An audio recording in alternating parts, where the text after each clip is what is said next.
حي على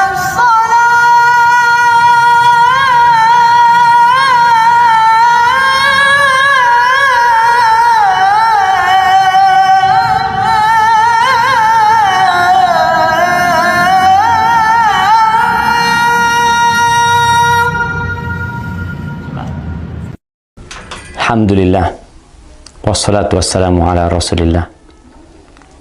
Amma ba'd, akhi ukhti rahimakallah. Mendengarkan sebuah cerita yang aneh, menyeramkan, terkadang disenangi oleh sebagian orang. Tapi bagaimana kalau ternyata cerita yang disampaikan adalah bohong dan dusta? Maka kita tidak akan suka dengan pelakunya.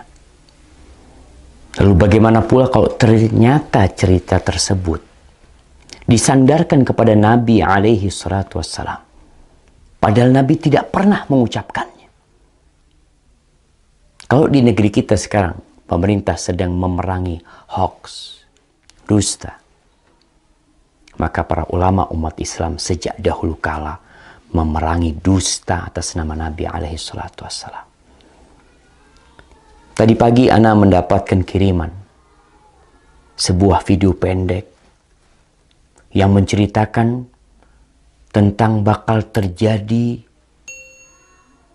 sesuatu yang mengerikan apabila pertengahan Ramadan itu tepat pada hari Jumat. Dengan semangat dia membacakannya, membuat orang yang menontonnya akan tertarik dan mungkin percaya. Dan memang dusta apabila diulang-ulangi, disebarkan, terkadang bisa menjadi sesuatu yang diyakini oleh manusia kebenarannya, padahal itu hoax. Dan Rasul sallallahu alaihi wasallam mengatakan, "Man kadzaba alayya muta'ammidan falyatabawa maq'adahu minan nar."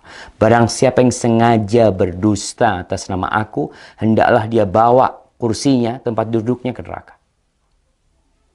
Maka jangan mudah-mudah menyebarkan hadis palsu, hadis dhaif, kecuali memberikan penjelasan. Kalau hadis itu palsu atau hadis itu dhaif. Ana akan bacakan hadisnya. An Ibnu Mas'ud, dari Abdullah bin Mas'ud radhiyallahu taala anhu qala Rasulullah sallallahu alaihi wasallam, Rasulullah sallallahu alaihi wasallam bersabda, padahal Nabi tidak pernah menyabdakan hal ini. Idza kana sayhatun fi Ramadan fa innahu yakunu ma'ma'atun fi Syawal wa tamyizul qabail fi Dzil Qa'dah wa tasfikud dima' fi Dzil Hijjah والمحرم وما المحرم يقولها 3 مرات هيهات هيهات يقتل الناس فيه هرجا هرجا قلنا وما الصيحة يا رسول الله قال هذه في النصف من رمضان ليلة الجمعة فتكون هذه توقظ النائم وتقعد القائم وتخرج العواتق من خدورهن في ليلة جمعة في سنة كثيرة الزلزال والبرد فإذا وافق شهر رمضان في تلك السنة ليلة الجمعة فإذا صليتم الفجر من يوم الجمعة في النصف من رمضان فادخلوا بيوتكم وأغلقوا أبوابكم وسدوا كوكم ودثروا أنفسكم وسدوا آذانكم فإذا أحسستم بالصيحة فخروا لله سجدا وقال سبحان القدوس ربنا القدوس فإن من فعل ذلك نجا ومن لم يفعل هلك. Jamaah rahimakumullah. Ramadan tahun ini, tanggal 15 Ramadan, insya Allah hari Jumat. Ini yang menyebabkan penyebar hadis ini. Karena hadis ini seakan-akan akan berlaku tahun ini. Yang artinya dari Abdullah bin Mas'ud radhiyallahu taala anhu, Rasulullah sallallahu alaihi wasallam bersabda, apabila ada suara dahsyat tepat di bulan Ramadan, maka itu akan terjadi beruntun sampai bulan Syawalnya. Banyak di antara golongan manusia lebih memisahkan diri. Mereka bergerombol-gerombol di bulan Dzulhijjahnya. Pertumpahan darah banyak terjadi di bulan Dzulhijjah tersebut.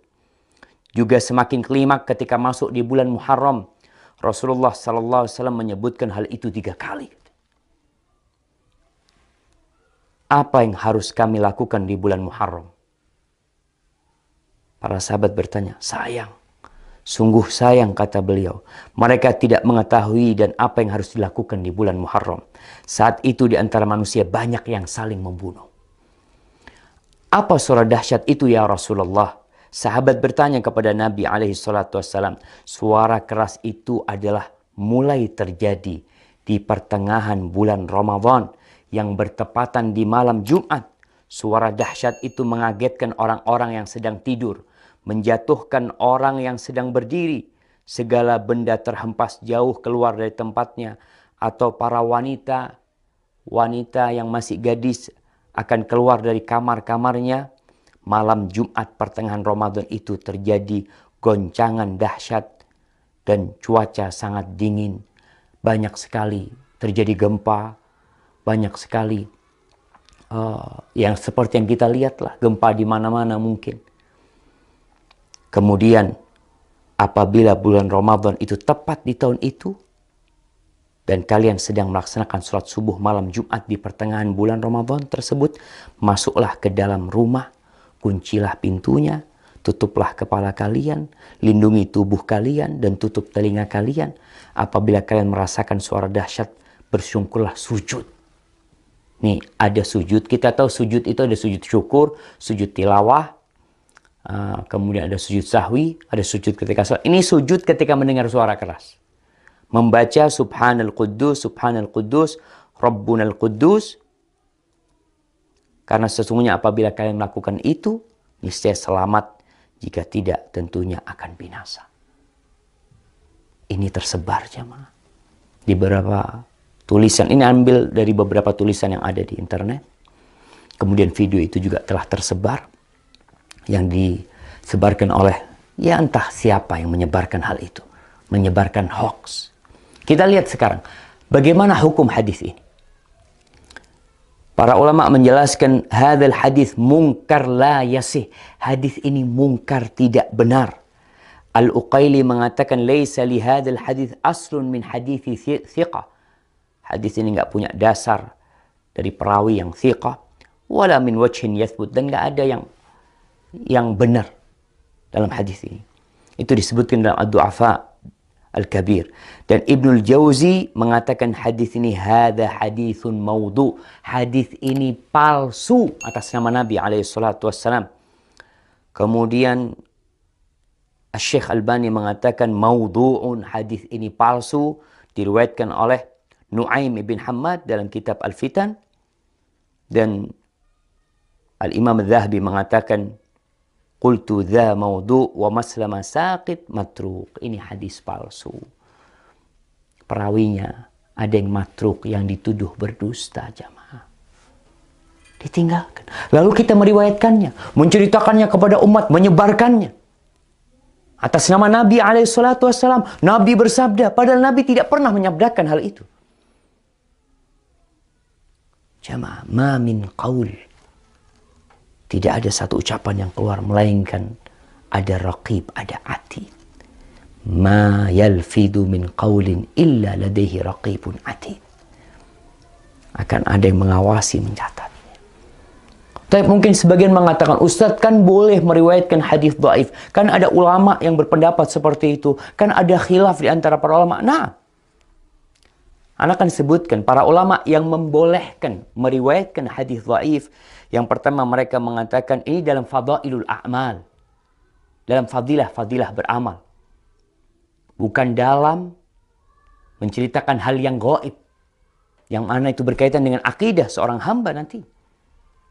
Boleh mengamalkan hadis-hadis dhaif dalam fadailul a'mal dengan catatan 3. Yang pertama, hadisnya tidak terlalu dhaif.